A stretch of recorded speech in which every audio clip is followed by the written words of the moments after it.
Hunter Biden's relationship and association apparently with this Chinese investment firm that played a role in the sale of our strategic petroleum reserves from the U.S. to China. It's not the first time that Hunter Biden's Chinese firm has helped our biggest adversary purchase a key energy asset that once belonged to the United States.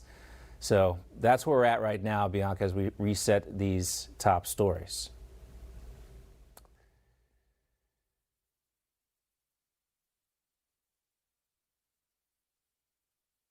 All right, so let's talk a little bit more about this Hunter Biden business deal. Tony Shaffer, a retired Army Lieutenant Colonel, standing by, also national security expert. Tony, great to have you with us. John, always great to join you. Thanks for having me.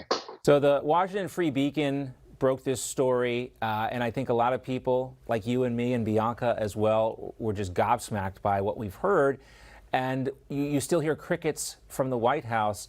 I want to first talk about the deal itself, and then talk to us too about how this damages our readiness, our national security, and our ability to be energy independent. So let's start with the technical issues first. The Strategic Petroleum Reserve is meant for significant catastrophe or national security response to a threat. Any depletion of that comes at the potential expense of our ability to respond. That's the bottom line. That's what it is. Beyond that, John, as we've talked about a number of times, under President Trump, we were energy dominant, not just proficient. We were not just a producer. We were a dominant in that we were increasing production to the level we could export. That was an beliefs regarding strategic support to our economy and to the world. That's gone. So at this point, what we're left with is this deal. And let me ask you this, John and Bianca. Do you know of anybody who pays someone $9 billion and expects nothing in return? Nope. Because that's approximately what Hunter Biden received. This has been testified to by Tony Bobulinski. So do you really believe that they paid that $9 billion and didn't expect anything in return? No. And obviously what's good is that, at least we can talk about this in an open session now. We can talk about the laptop. We can ask these questions, Lieutenant Colonel, because it does seem like there's no way there's not a bigger connection here. And it does kind of all go to the president. It is his son. Yet you still have the White House, and they refuse to answer questions. But they also just yesterday had Hunter Biden right there, front row center, at the Presidential Medal of Freedom Awards ceremony. Some people are saying, why are they flaunting him? I mean, he's under federal investigation for taxes. Now this connection to oil, to a Chinese company.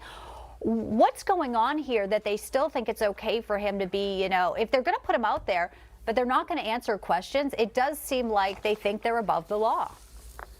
Well, Bianca, he is the smartest guy Joe Biden knows. So I think that answers the question on its own. With that said, no, it's clearly flaunting. It's clearly basically poking a finger in the eye of the American people. And I've known people inside of government who have looked at this and are completely frustrated. I've talked to intelligence officers. I've talked to members of law enforcement. I was talking to a former DOJ member today who had worked a number of key investigations, and he cannot understand, based on his experience working this sort of thing as an active member of the DOJ, why there's been no action against Hunter Biden. And the answer is clearly someone is protecting Hunter Biden, and it's more than just Joe Biden. There's something that we need to address, and I think the only way we're going to address this is if Republicans take control of Congress and insist on, I'm just going to say it, may get me in trouble, an impeachment investigation regarding the links between Hunter Biden's deals and the money that came out of those deals and went directly to Joe Biden. This is, to me, Spiro Agnew all over again. Yeah, I mean, and it's interesting that the mainstream media has sort of come out a little bit more to talk about this. So you have to wonder if they also know perhaps that after the midterms, they're going to start seeing it and they don't want to look completely complicit, that they were covering this up as well. But as you say, a lot of people on the inside saying this doesn't make sense for the amount of money that the transactions that happened. Right. Well, Bianca, beyond that too, this should have started long ago. I was one of those who talked to J.P. Mack. I know his uncle, Colonel Ron Scott, who brought it to the FBI first. So you probably don't remember this, but I was behind the scenes trying to push this into the media. And I was constantly being criticized. Somehow I was not qualified as a senior intelligence officer with 30 years of experience, but all these knuckleheads who believed this was Russia propaganda got a mainstream, completely open media access to lie about it. So this has been going on, and that needs to be looked at as well. You guys and a few others were the only ones allowing us to speak the truth about this early on. So. Well, we believe this is critically important. As much as the White House wants to dismiss the connection between the two, I mean, there's just, every week we learn something new that brings us closer to the belief that Joe Biden was directly involved and Hunter Biden was a key component in helping them. Let's also bring in Gordon Chang, who's standing by with us, because we wanted to talk to Gordon about this relationship with this Chinese investment firm. Gordon, when you read about this, when you found out that Hunter Biden's former Chinese investment firm was linked to this sale, what was your reaction? I was actually stunned. I just couldn't believe it, because I couldn't think that this would be something that Biden would think is a good idea. The one thing about oil is that it is a global market. And once the oil came out of the Strategic Petroleum Reserve, it was going to be sold around the world if there was a price difference. And Biden should have known about this. But the fact that it went to a firm which had a son, indescribable.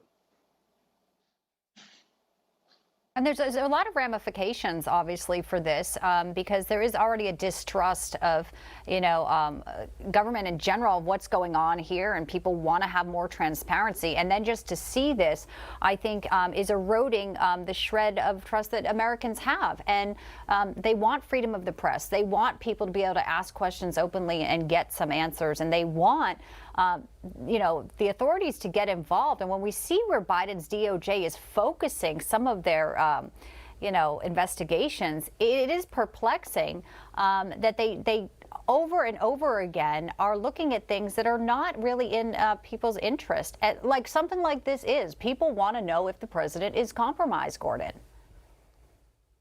Yes, and what's happened here is that there have been so many disasters and debacles in the Biden administration. It has sort of diverted people's attention away from the personal dealings of the family with China and with other countries. And so they're not talking about it because Afghanistan or Ukraine or inflation. But eventually this will catch up with the family. We've seen this in previous administrations where they make mistake after mistake. People don't pay attention, and all of a sudden, something happens which crystallizes people's views. It happened, for instance, with George W. Bush over Katrina, and I think it's going to happen with Biden sooner rather than later, largely because there have been just too many of these mistakes. It can no longer be coincidence, and people are starting to see a pattern of corruption, as Tony has said. One more thing, Gordon, real quickly before we let go of you. I wanted to get your reaction to what happened with Shinzo Abe today in Japan, shot and killed, gun violence almost unheard of in Japan. What are you hearing, Gordon? Well, the important thing here, John, is that you have instability in Russia, China, and the United States. And now you're going to add Japan to the list. And the question is, what happens to the world when the major powers are all in a state of flux? Because Japan is going to go through a period of crisis. It would stun any country if the former leader were killed, but more so in Japan because there hasn't been an assassination of a Japanese prime minister since 1932. In other words, exactly 90 years ago. And this really means that complete Japanese society is going to come to a halt because of this. Well, obviously, the suspect is in custody. Hopefully, we'll learn a little bit more. The motive is somewhat unclear, but, obviously very destabilizing, as you mentioned, Gordon. We thank you, yes, Gordon. And go ahead. No, I was just going to say that China is going to stir the pot. They already are with these social media postings. So China, even if it weren't behind this, and I don't think that it was, is actually going to try to destabilize Japan even more. And we need to watch what Beijing is doing. We'll be watching closely, Gordon. We'll see you again next week. Great to have you with us, as well as you, Lieutenant Colonel Tony Shaffer. Gentlemen, thanks so much. Thank you.